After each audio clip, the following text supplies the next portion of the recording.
हाय, मैं नितिन रावत। वैसे हमारा प्रोफेशन तो टीचिंग का है, लेकिन हम कुछ मतलब जो मेरे दिमाग में कुछ आइडियाज़ आते हैं उनको मैं यूट्यूब पर डिलीवर करता हूँ।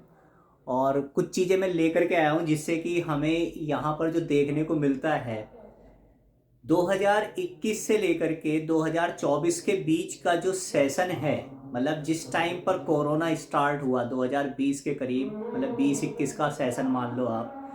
उस युग को मैं, अगर मैं बिजनेस के पॉइंट ऑफ व्यू से कहूँ, तो इस युग को मैं एक सर्विस बिजनेस का नाम देना चाहूँगा। मतलब 2021 से लेकर के 2024 के ये जो 3 साल गुजरे हैं लोगों के, अगर इनमें अपने आपने कोई भी अपना एक बिजनेस स्टार्ट किया है या आप अपना कोई भी बिजनेस स्टार्ट कर रहे हो, तो भाई आप उसमें 100% डूब गए होगे।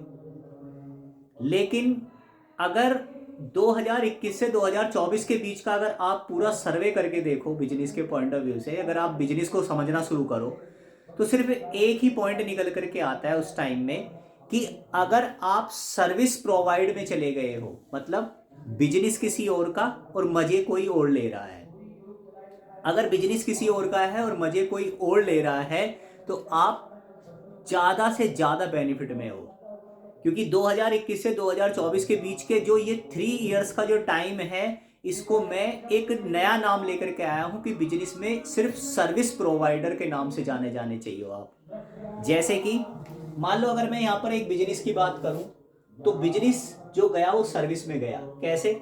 जोमेटो कोई नहीं जानता था, सबको मजा आता था कि भाई हम बाहर जाएंगे, बाहर अपने तरीके से खाएंगे पिएंगे मजे लेंगे, कुछ नहीं। लेकिन बात यह है कि जोमेटो बिजनेस किसी और का, बना कोई रहा है, खा कोई रहा है, लेकिन बीच में सर्विस प्रोवाइड कर दी है और उस पर उसका चार्ज लगना शुरू हो गया है। और मतलब इतना अच्छा टर्नओवर कि आपको कुछ सोचना ही नहीं है। मतलब आप एक बात देखो, बना कोई रहा है, खा कोई रहा है, बीच में जो लड़के सर्विस प्रोवाइड के लिए भेजे हुए हैं, बस उसको मैनेजमेंट के थ्रू संभालना था और अपना बिजनेस शुरू। ना अपना कुछ लगना है ना कुछ होना है। एक दुकान खोल करके बैठो, मतलब एक ऑफिस टाइप का खोल करके बैठो, एक खोपचा खोल करके बैठो और काम करना शुरू कर दो। जूम मीटिंग ऑनलाइन, जिस टाइम पर प्लेटफॉर्म स्टार्ट हुए लोगों के कुछ नॉलेज नहीं थी, जूम आया, क्या किया? पढ़ा कोई रहा है, पढ़ कोई रहा है, कर कौन रहा है? जूम।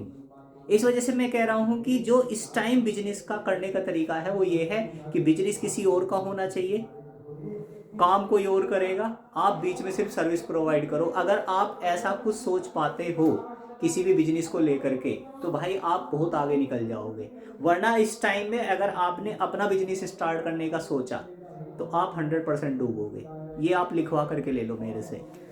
अब फार्मेसी देख लो, क्या किया इसने? मेडिकल स्टोर किसी और का, दवाई कोई और खा रहा है, बना कोई और रहा है, स्टोर करके कोई और बैठा हुआ है, और उसने उस स्टोर से उठा उठा करके, अपने मेडिकल स्टोर से दवाइयां उठा उठा करके तो लोगों को देना शुरू किया। भाई तू ठीक है, जिंदा है, ले मैं आकर के अभी दवाई देता हूँ तेरे को। मर रहा है तब भी दे रहा हूँ तुझे, आकर के ले दवाई।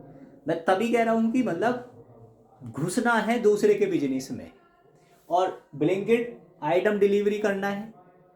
यहां से यहां तक भी अगर आप थोड़ा सा भी दिमाग लगाओगे ना भाई, तो की पॉइंट जो बने हैं ना आज की इस वीडियोस को लेकर के, उसका की पॉइंट ही सिर्फ ये था कि अगर आप यहां पर देखो तो की पॉइंट है पैसा किसी और का, और डिलीवर कौन कर रहा है? फोन पे कर रहा है, पेटीएम कर रहा है, ये सब कर रहे हैं। पैसा हमारा जा किसी और को रहा है, बीच में ये घुसट गए क्या? सिर्फ एक सर्विस प्रोवाइड देने के लिए।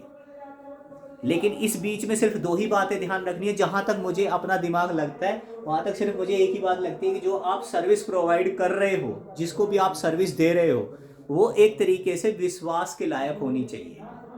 बस विश्वास बनाना है लोगों के बीच में कि हम यही काम कर रहे हैं और हम इसी तरीके से करेंगे। कुछ टाइम के लिए हो सकता है कि थोड़ा बहुत घाटा हो सकता है कि भाई कुछ लड़के होते हैं जो काम सही से नहीं करते हैं, सही से डिलीवरी नहीं पहुंचाते हैं, लेकिन मैं कहता हूँ हर एक को सिर्फ इस पर बात पर फोकस करना है कि भाई मैं करूं किस तरीके से। बिजनेस में मत जाओ, ये मत करो कि पहले लेना है, रेंट पर चीज़ें लेनी है, रेंट पर चीज़ें ली हैं, फिर रेंट पर उसको रेंट देना है। फिर भाई मतलब देखा जाए तो इतना सिरदर्दी है कि यार वॉशरूम भी साफ नहीं हुआ है ना, तो वो भी तुझे ही देखना है उस टाइम में। जोमेटो किसका वॉशरूम देख रहा होगा यार जा करके? जूम मीटिंग वालों ने क्या किया होगा, फार्मी जी ने क्या किया होगा, ब्लैंकेट ने क्या किया होगा? कुछ नहीं। और अच्छा खासा टर्नओवर है साल भर का भाई। तो ये जो सब जो चीज़ें हैं ये मैं आपको बहुत सही तरीके से समझा रहा हूँ। अगर आपको मेरी बात पर थोड़ा सा विश्वास होता है तो आप मुझे कमेंट करना, मुझे समझाना कि मैंने कहाँ गलत चीज़ें बोली हैं, या आपको कितना सही लगती है ये वाली बातें, जिससे कि आप कुछ नया सोच रहे होगे तो कुछ आइडियाज़ मुझे भी देना। जैसे कि मैं कुछ चीज़ें सोच रहा हूँ टीचिंग को लेकर के, कि हम कुछ ऐसा करें, मतलब ये जो अभी जो सर्वे चल रहा है, पूरा कोचिंग का जो सर्वे चल रहा है अभी जिस टाइम पर हम जो अगर देखें तो इसमें बहुत ज़्यादा कॉस्ट आती है। किसी भी बंदे को तो अगर देख लो भाई, अगर वो मान लो सपोज अगर वो कोई कोचिंग सेंटर खोलता है तो उसको टीचर चाहिए, टीचर होने के बाद में फिर ये चाहिए। लेकिन आपको ये कमेंट मुझे नहीं चाहिए कि भाई ऑनलाइन पढ़ाना शुरू कर दो, नहीं। मुझे कुछ और आइडियाज़ चाहिए जिससे कि हम ये सोच सकें कि हम कम कॉस्ट में काम कैसे करेंगे। Thank you.